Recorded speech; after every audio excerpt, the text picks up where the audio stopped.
2 कांदा, एक टॅमॅटो. चला आता आपण मॅगी बनवूया. त्याच्यावरती तुम्ही कोथिंबीर पण टाकू शकता. झाल्यावरती कोथिंबीर टाका. तेल टाकायचं. तेल फक्त थोडंसं टाकायचं किंचित. त्याच्यानंतर मिरच्या टाकायच्या.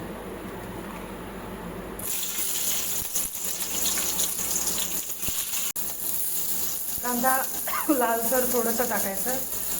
किंचित थोडंसं मीठ टाकायचं, कारण की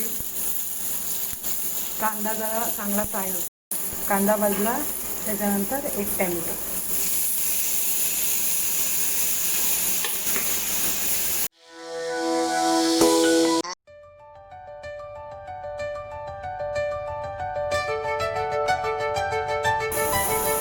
दोन मिनटं झाकून ठेवायचं टॅमॅटो मेल्ट होण्यासाठी.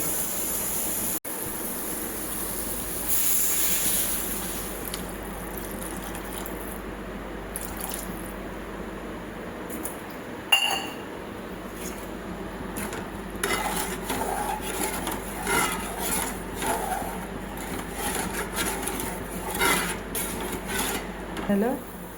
बॉईल झाल्यानंतर ही मॅगी टाकून द्यायची पाण्यामध्ये. या झालं वाटतं बॉईल.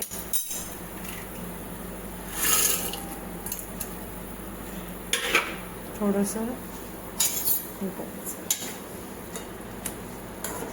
थोडंसं झाकून ठेवायचं त्याला 2-3 मिनटं.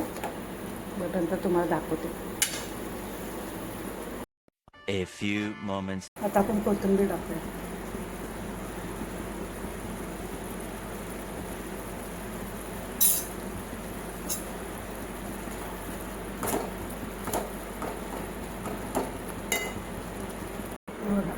झाली मॅगी.